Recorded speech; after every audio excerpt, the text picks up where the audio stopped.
The cloying, intimate sounds filled Julian's headphones, crawling under his skin. He kept his eyes fixed on the script, but the words swam, meaningless. Beside him, Ethan Vance was a study in relaxed professionalism, his body at ease in the recording booth's chair.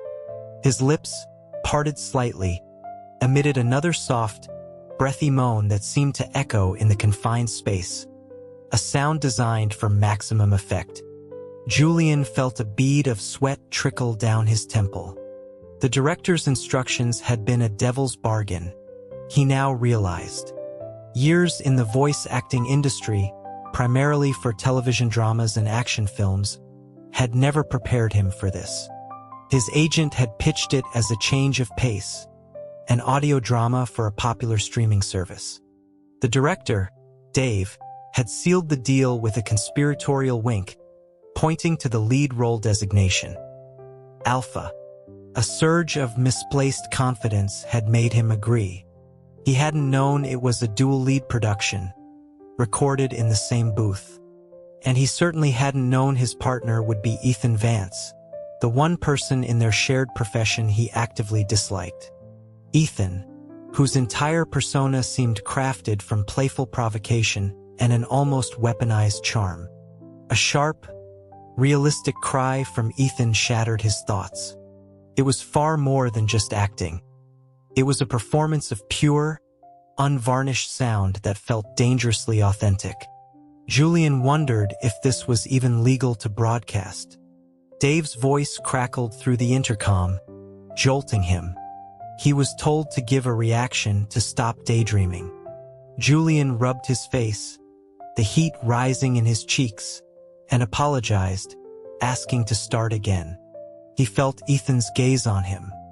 A slow, knowing smile spread across Ethan's face as he leaned closer, his voice a low murmur meant only for Julian's ears. He asked if Julian had enjoyed the performance. The heat in Julian's ears was immediate, a tell that Ethan noted with feigned surprise, remarking on how easily flustered he was. It was just a job, Ethan had said, telling him to loosen up. Julian took a deep, steadying breath and stared at his script, refusing to make eye contact. He told Ethan to cut the chatter and get back to work.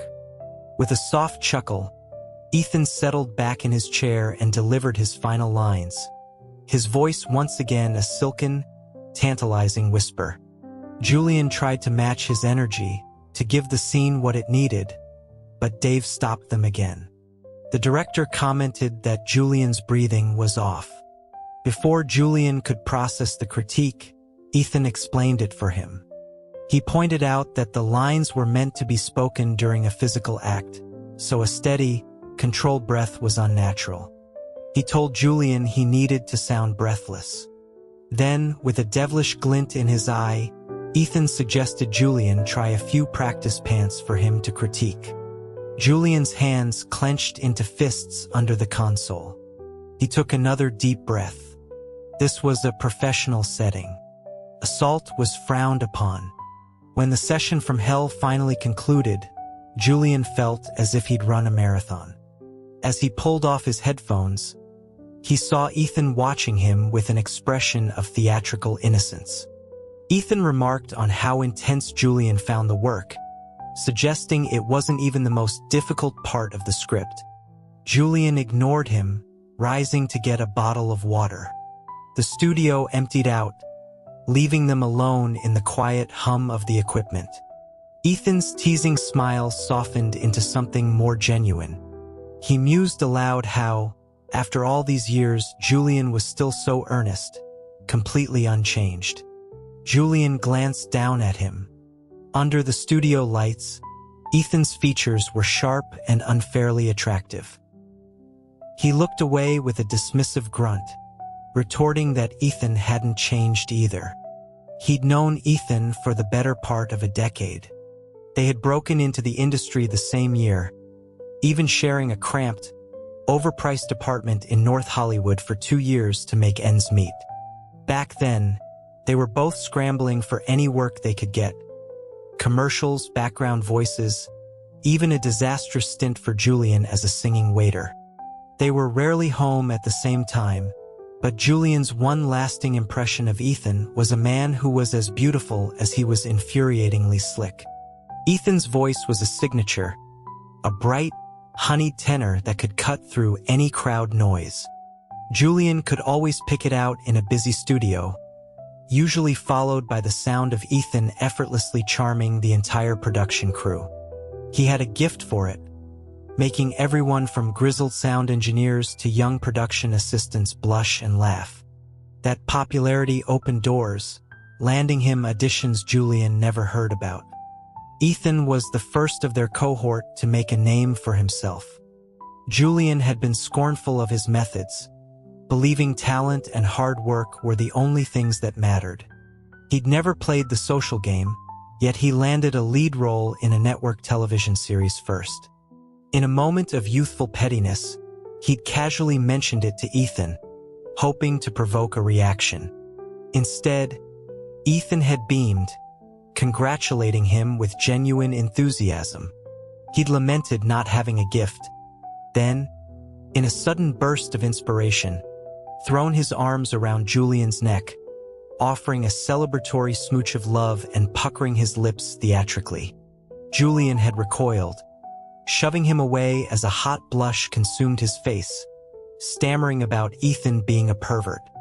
Ethan had collapsed into laughter, clutching his sides as he gasped that no one could possibly take such a ridiculous joke seriously. What was worse than the joke itself was the undeniable fact that for a split second, as Ethan's arms had wrapped around him, Julian's heart had hammered against his ribs. It was a shameful reaction to a man who flirted with everyone, a betrayal by his own body that solidified his dislike into a hard, protective shell. Soon after, their careers took off and they could afford their own places. The relief of no longer having Ethan as a roommate was immense. But the voice acting world in LA was small, and their paths inevitably crossed. Ethan was always the same, the center of attention, the life of the party. Julian made a point to ignore him. Now, trapped in a project with him, professionalism demanded he adapt. That night, after a long shower, Julian decided to do some research. He pulled up a list of popular audio dramas in the same genre and, to his annoyance, saw Ethan's name at the top of the charts. With a sigh of resignation, he purchased the entire series. It was purely for research, he told himself. Know thy enemy. He lay in bed, lights off, Bluetooth earbuds in, listening and taking mental notes. The production values were high, the stories compelling. He could see why Ethan was successful. He was good, incredibly good. He let himself get lost in the story, analyzing character motivations, when suddenly the tone shifted. A sharp, pleading gasp cut through the narrative. It was Ethan's character, his voice thick with a desperate, cloying sweetness. Another voice, deep and commanding, instructed him to say it again, to call him by his name. A choked sob, and then Ethan's voice, trembling, whispered the name with a reverence that made Julian's scalp tingle. He ripped the earbuds out and sat bolt upright in the dark, his own breathing ragged. How could Ethan say those lines, produce those sounds, without a shred of embarrassment? A strange, hot anger coiled in his gut. On pure impulse, he grabbed his phone and dialed Ethan's number. Intending to, he wasn't sure what, yell at him? Ethan answered on the second ring, his voice a low, sleepy rasp. He asked if Julian missed him already. The aggressive fire in Julian's chest vanished, replaced by a clumsy stutter. He asked why Ethan was still awake. Ethan mumbled that he hadn't been. Julian had woken him up. An awkward silence stretched. Julian stammered an apology and told him to go back to sleep. There was a pause, then Ethan's voice, soft and amused, wished him a good night before hanging up. Julian sat in the dark for a long time, his face buried in his hands. The next day, Julian arrived at the studio to see Ethan mentoring a group of new actors. He was patient and encouraging, gently correcting a young man who kept flubbing his lines, reassuring him that everyone started out getting yelled at in the booth. It was an unexpected glimpse of kindness that softened Julian's perception of him. Just a little. When they went into the booth, Julian offered a sincere apology for the late-night call. Ethan waved it off, grinning as he slouched into his chair and unbuttoned his shirt an extra button. He told Julian not to worry about it, that they were partners, then announced he was ready to begin. The professional, kind mentor was gone, replaced once more by the incorrigible Flirt. The day's script was even more intense. Ethan's character was a wealthy, promiscuous playboy, a role he seemed born to play.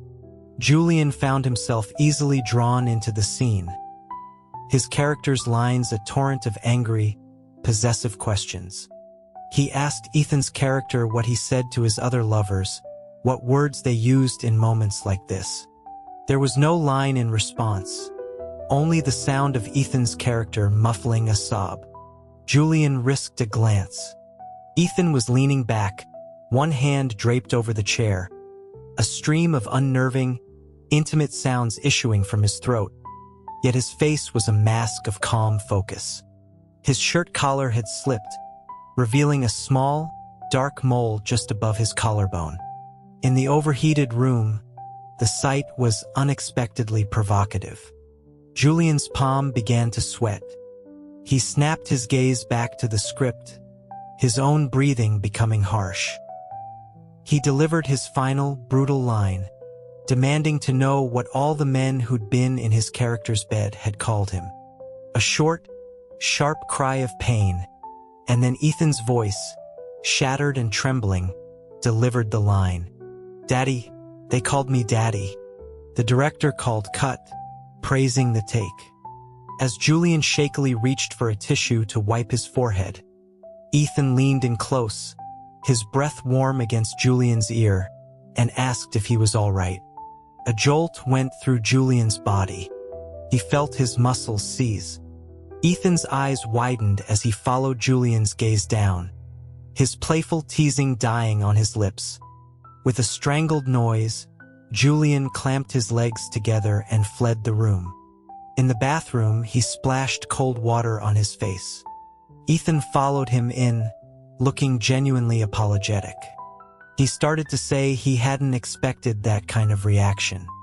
Julian rounded on him, his voice a low growl, asking what he hadn't expected. That Julian, a normal man, would have a physical reaction after listening to hours of pornographic audio? Ethan held up his hands in surrender, admitting it was his fault. He then pointed out, however, that this was the nature of the genre, and Julian couldn't have this happen every time. Julian knew he was right. It was his own lack of exposure, his sheltered life, that was the problem. He looked Ethan dead in the eye and asked if he could possibly tone it down a little, for the sake of getting the work approved by the censors. Ethan assured him he knew where the line was. Then his eyes flickered down again, and he nervously suggested Julian might want to take care of this situation before they had to go back. Julian froze. Ethan pulled a pack of tissues from his pocket and offered them, asking if he needed any help. The question hung in the air, charged with disbelief. Julian stared at him, incredulous. Help? Was he serious? He accused Ethan of taking his character too literally. Ethan looked baffled for a second. Then his face flushed with color as he understood. He clarified, exasperated, that he meant help guarding the door.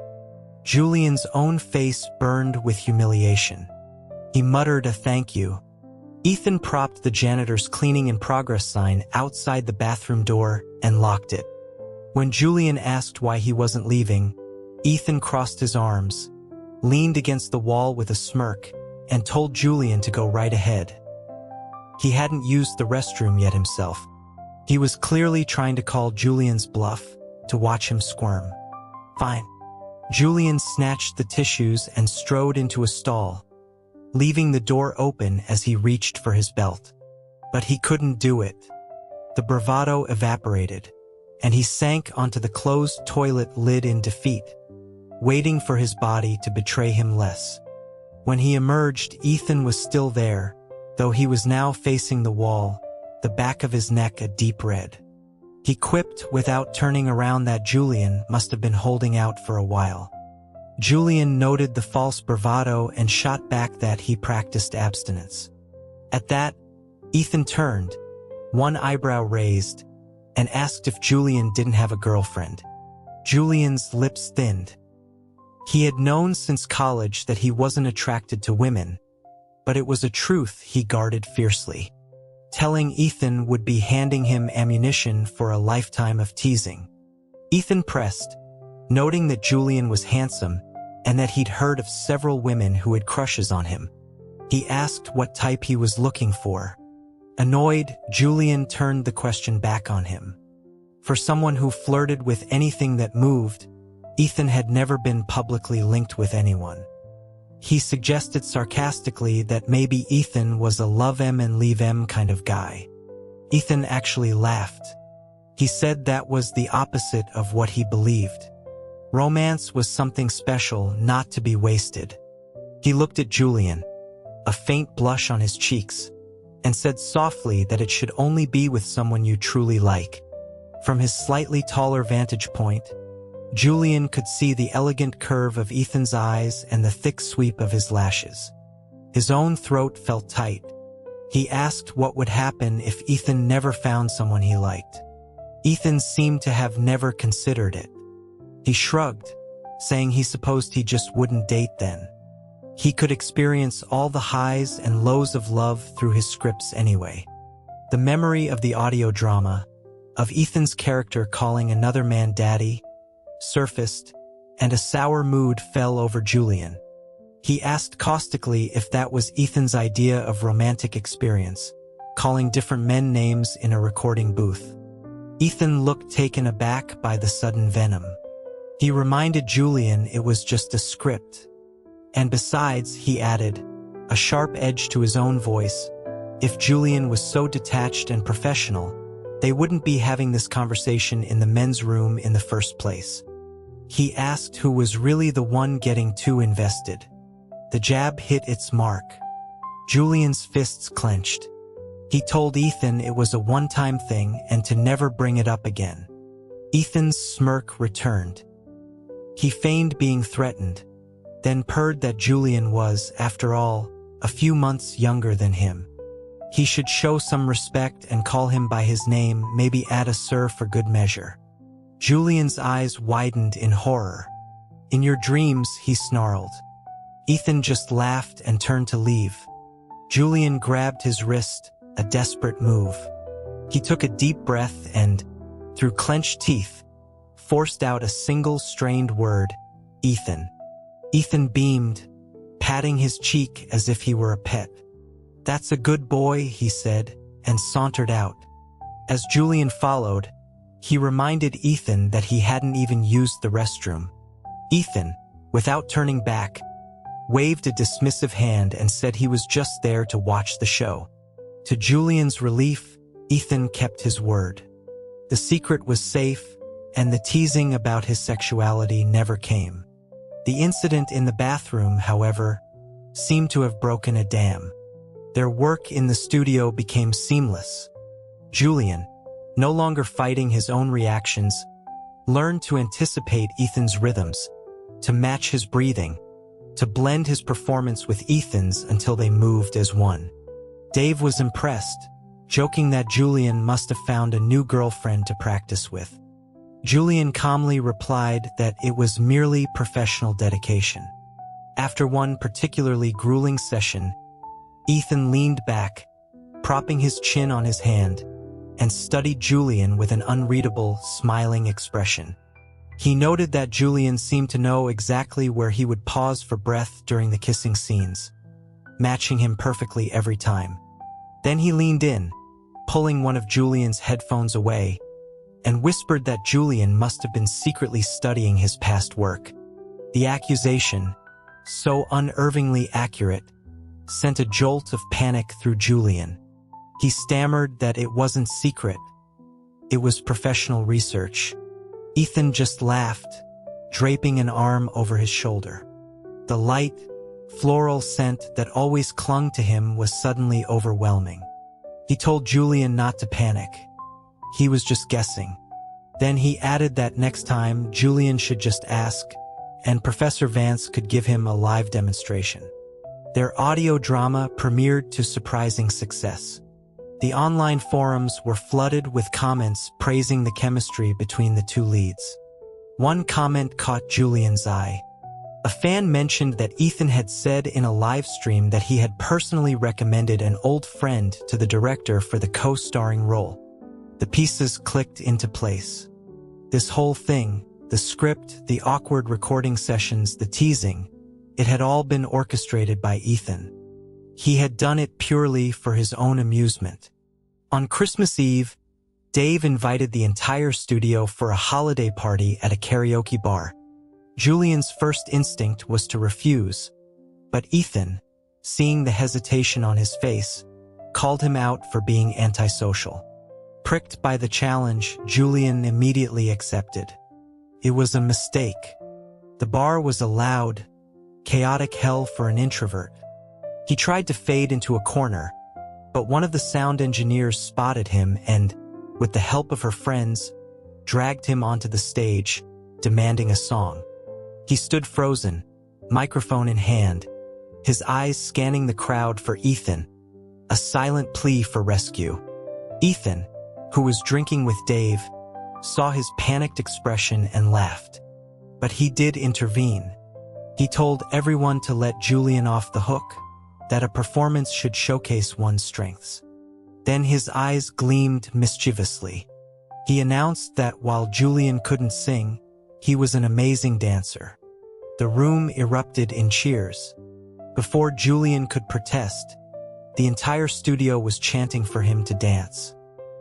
He shot a death glare at Ethan, who was enjoying the spectacle, and decided on mutually assured destruction. With a grim smile, he announced that he'd learned everything he knew from Ethan, and that his master should join him on stage for a refresher. The smirk vanished from Ethan's face. Trapped by the enthusiastic crowd, he reluctantly joined Julian on stage. Years ago, during his singing waiter phase, Julian's lack of vocal talent had nearly gotten him fired. In a moment of desperation, he had begged Ethan to teach him something, anything, to make his performance more engaging. Ethan, finding the situation hilarious, had taught him a slinky, provocative dance routine full of hip sways and suggestive gestures, laughing the whole time at Julian's stiff, mortified attempts to be sexy. Now, years later, they were on stage again. One of the PAs excitedly pulled up a popular, short dance challenge on her phone, a viral clip known for its intimate choreography, culminating in a near kiss. Before Julian could object, Ethan had already agreed. Facing away from the crowd, he whispered to Julian, a playful challenge in his voice, that he was eager to see if Julian's hips had loosened up over the years. The music started. With a grimace, Julian took his position, his hands landing on Ethan's waist. Ethan was a natural, his movements fluid and effortless, and Julian found himself falling into the old rhythm, led entirely by his partner. In the final move, Julian hesitated, unsure if he should commit to the dip and kiss. Ethan didn't wait. He moved with the beat, tipping his head back and landing perfectly in Julian's arms. On pure instinct, Julian's arms tightened around his waist as he leaned in. The crowd roared. The sound shocked Julian back to reality, his face burning. He had almost kissed Ethan Vance in front of their entire company. He escaped to the patio for a cigarette, his hands still shaking. He could still feel the phantom warmth of Ethan's body against his, could smell that faint floral scent on his fingertips. He was cursed. Ethan was a curse. As he was heading back inside, He pushed open the bathroom door and came face to face with Ethan, who was rinsing his mouth at the sink. Ethan offered him a small packet of peach-flavored mouthwash, explaining that it was a dating essential, just in case a kiss was on the horizon. He then looked at Julian with a sly smile and added that he wouldn't have wanted to taste like bar food if Julian had followed through on stage. The mouthwash went down the wrong way. Julian choked, coughing as his face turned red. He denied everything, but Ethan just moved closer, the fresh scent of peach on his breath, and murmured that the look in Julian's eyes on stage had told a different story. Just then, Dave and a few others stumbled down the hall, their voices loud as they joked about where the two dancers had disappeared to, speculating that they'd snuck off to make out. Panic seized Julian. In a brainless, instinctive move, he grabbed Ethan's arm and pulled him into the nearest stall, locking the door and clamping a hand over Ethan's mouth. The space was impossibly small. Their chests were pressed together, Ethan's warm breath ghosting against his palm. He looked down into Ethan's eyes, which were wide with surprise but crinkling at the corners with suppressed laughter. The absurdity of the situation, hiding in a bathroom stall with the man he'd just almost kissed, was overwhelming. The voices outside faded away. Ethan nudged him, and Julian quickly released him, his own face flaming red. Ethan just shook his head, whispering that for someone with nothing to hide, Julian certainly acted guilty. When they returned to the party, Dave decided it was the perfect time for a sneak peek of their project. Someone connected a phone to the bar's powerful sound system, and suddenly, the room was filled with the sound of their third episode. It was the daddy scene. Julian's deep, demanding voice and Ethan's broken, pleading cries echoed off the walls, punctuated by expertly mixed sound effects. The room went silent. Then, it was filled with mortified gasps and nervous coughs. Julian went into shutdown. He grabbed the nearest pitcher of sangria and started drinking, not stopping until it was empty. Ethan looked equally horrified. By the time the scene ended, Julian was profoundly drunk. He vaguely registered telling Ethan he felt dizzy before Ethan was hauling him out of the bar and into the cold night air. The ride in the rideshare was a blur. He mumbled his address, something about how he'd wanted to buy a condo in Ethan's building, but it had sold out, so he'd settled for the one 2 blocks over. The next thing he knew, Ethan was struggling to carry him out of the car and into an elevator, complaining about how heavy he was.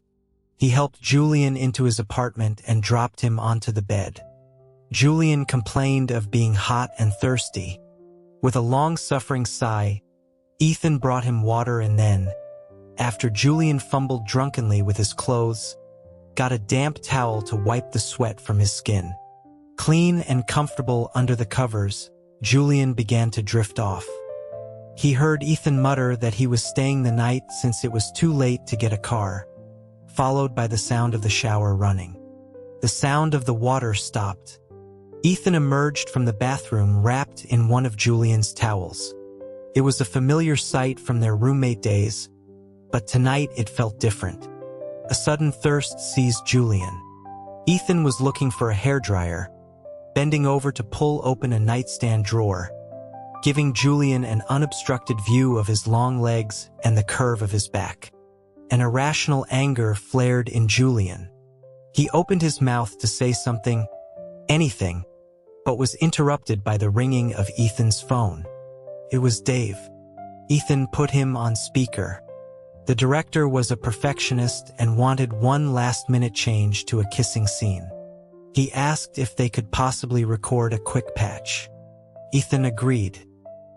He ended the call and looked at Julian, who was now slightly more sober. He explained the situation, asking if Julian's home studio was functional. It was.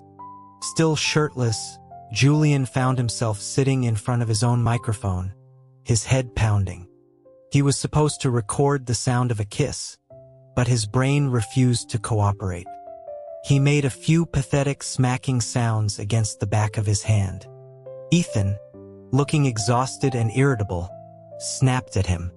Had he never kissed anyone before? That wasn't what a kiss sounded like. He asked with biting sarcasm if he needed to be taught. Something in Julian broke. The years of repressed feelings, the constant teasing, the drunken humiliation, the raw desire. It all coalesced into a single, reckless act. He ripped off his headphones, surged to his feet, and grabbed the back of Ethan's neck. He pulled him close, their faces inches apart, and growled, "Yeah, teach me." Then he crashed his mouth against Ethan's. The taste of peach and wine exploded on his tongue. Ethan's eyes went wide, his hands coming up to push against Julian's chest. But there was no force in the gesture. Julian deepened the kiss, all reason obliterated by alcohol and instinct. The last thread of his self-control snapped. When he woke, the sun was streaming through the window, and he was alone. His head throbbed.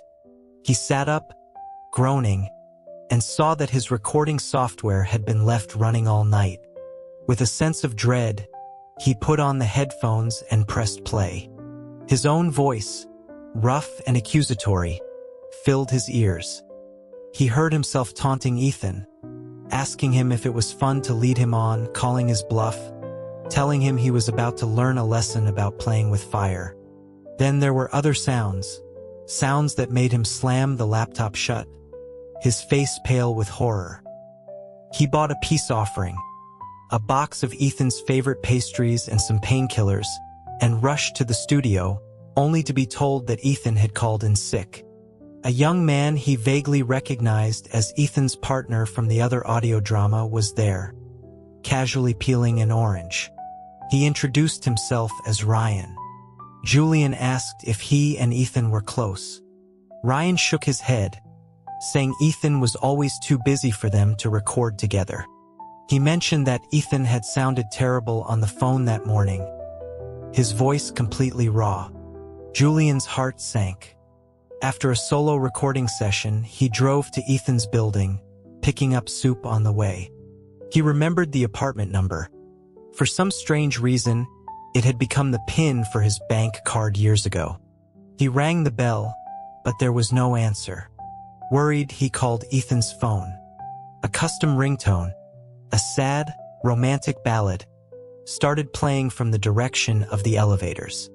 Julian turned to see Ethan stepping out, a pharmacy bag in his hand. He looked awful, pale and feverish. He saw Julian and hung up the call without a word. He asked what Julian was doing there.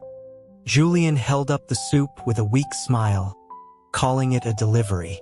Ethan looked at him, his expression unreadable, and told him to go home. Julian pushed his way inside anyway. The bright overhead light revealed the angry red marks blooming across Ethan's neck and collarbone. Julian started to apologize, stammering that he hadn't meant the things he'd said last night. Ethan gave a bitter laugh. He said it was classic in vino veritas, that Julian had finally said what he'd been thinking all along. Julian vehemently denied it, arguing that Ethan was the one who had been messing with him, knowing he wasn't straight, parading around half-naked.